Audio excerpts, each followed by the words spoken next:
everybody. Welcome once again to another beautiful day with me on this podcast. Here is Parents and Children Interactive section, and we get to discuss interesting topics that relate to children and their parents, also guidance. And last week we started a beautiful topic. We said, should parents be involved, or should parents impose a career, a choice of career on their children, or should they be allowed, should children be made to a kind of pick or determine the career they get to do? And then we started this beautiful topic last week.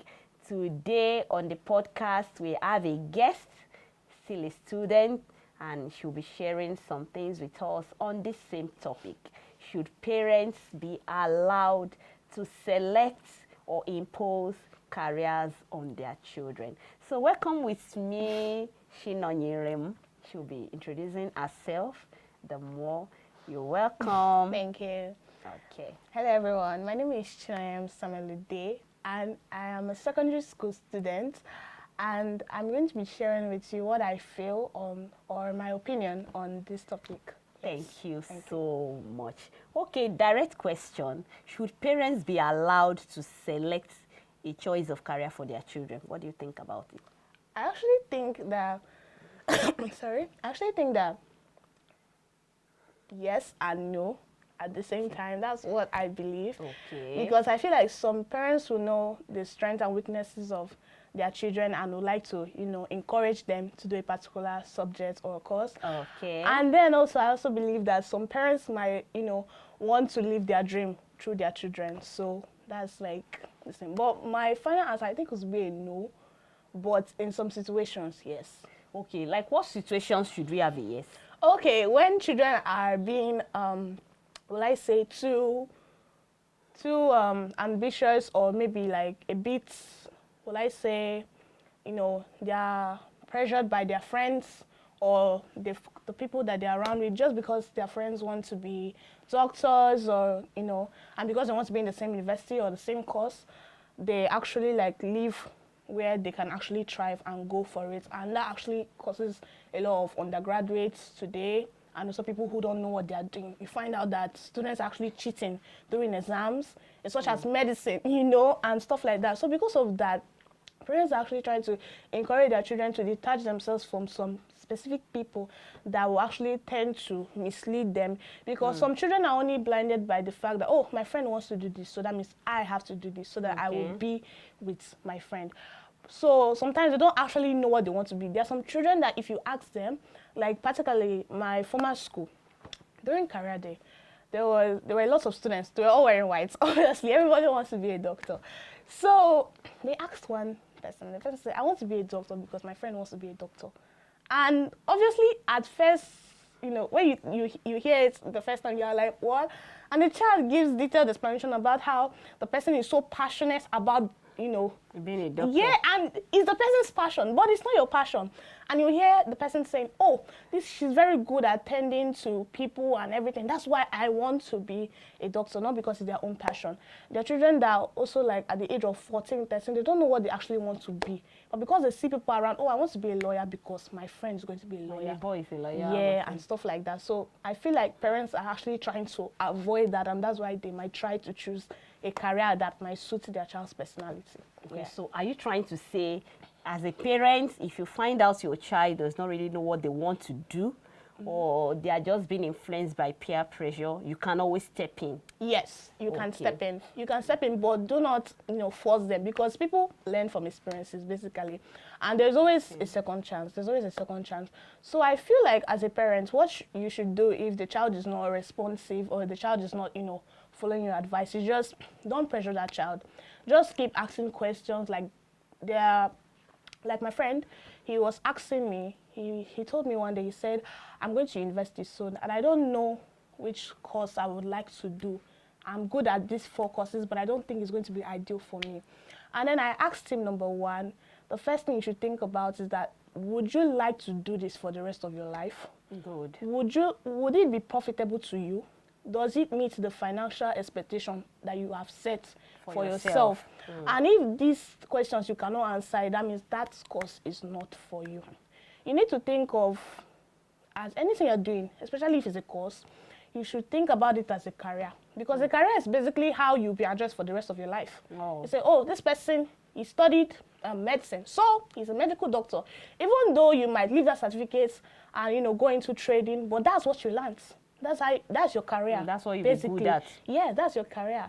And because of that, a lot of people have been, you know, a lot of people have been going out from that line and they're just thinking of it as, okay, let me just go to school, finish, and then I go into another thing. Forgetting that, you know, this can actually help you. This can actually help you because the world is changing, everything is changing, and very, very soon we might not even need as many doctors as, you know, people are, you know, thinking, because AI has come into it, technology and all of that stuff. So as a parent, to prevent this for your child, I would advise you to do not for the child, just allow the child, teach the child, you know, educate the child, just give questions that will allow the child to think about their decision.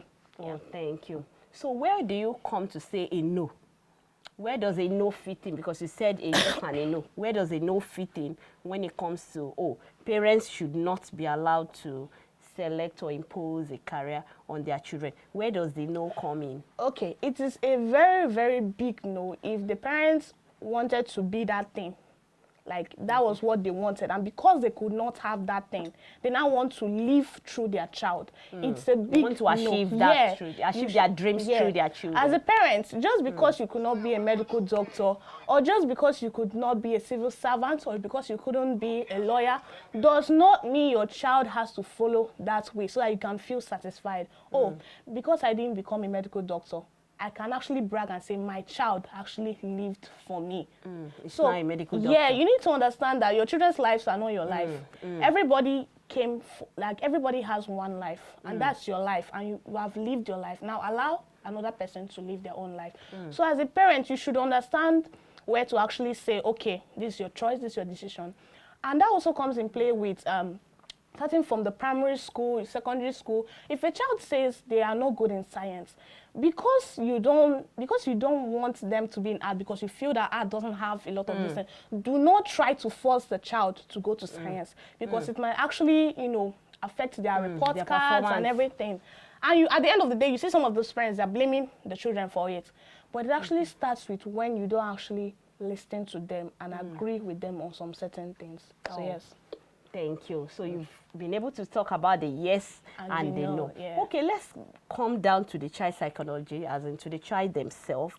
You have rightly said that some children are moved by peer pressure, and some don't even have a choice of their own. And what you said is true, because I've come across a lot of children who say, I would just ask, oh, what course are you offering in the university? And they will mention a course, and I will say, oh, why did you why did you pick that choice? Why is that your choice? And they will say, that's what the university offered me. That was the available thing for my cutoff mark. That was the available thing for my score. I've had a lot of such. And then, how do we blend this together?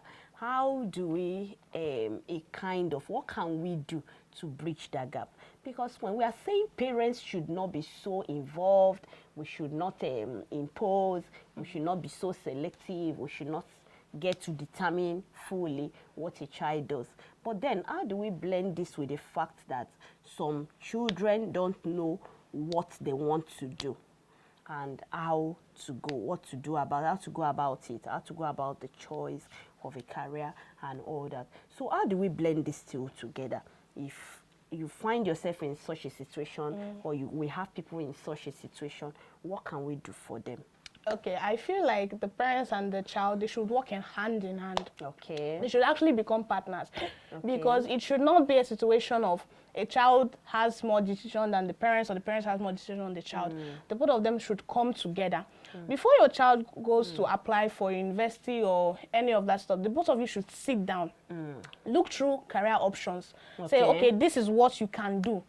I've looked at you and I know that this is your personality, this is what you're good at. And if the child says, no, I don't feel like I'm good in that aspect, you say, okay, what do you think you're good in? Shows, you know, what they're good in, and you now realize that the child now feels more confident confiding in you.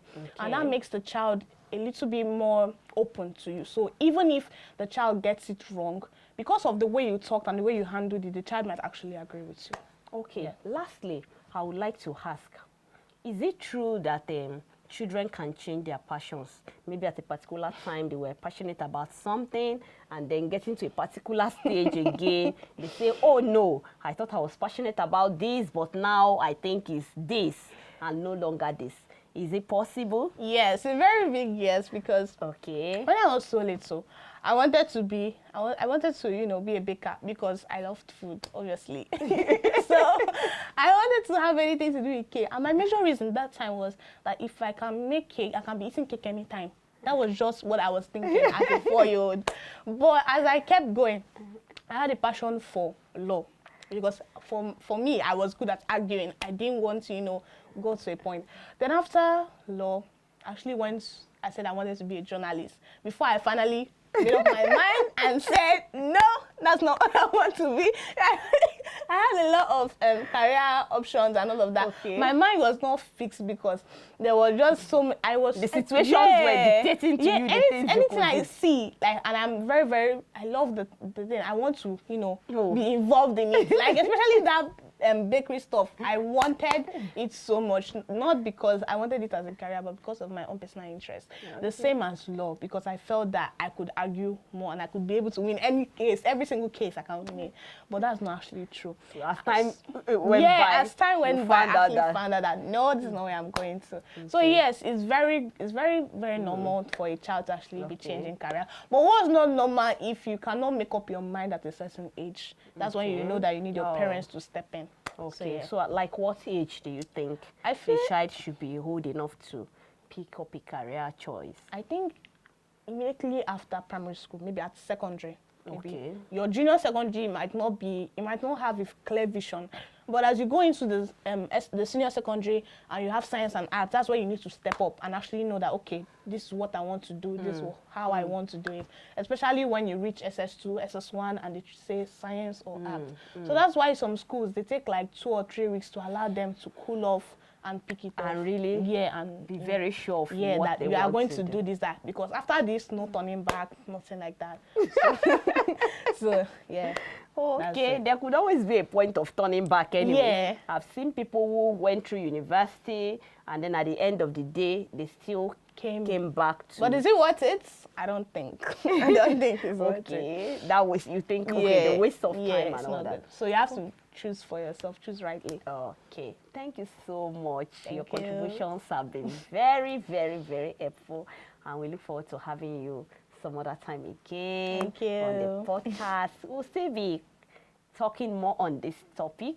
I think we'll still get to bring one more guest who should be able to also share with us their own personal opinion, what they think about the choice of career, and what should be the role of the parents, the extent to which the parents should be involved. So thank you so much. We've had a wonderful time with you. It's been amazing having you here with us. And I pray that the Lord will bless you. Amen. He will guide you and Amen. lead you through your choice of career in the name of Jesus. Amen. So get to see you some other time. And to our listeners, thank you so much. Please, I would still like to hear your own comments, your suggestions, your advice, what you feel about this topic.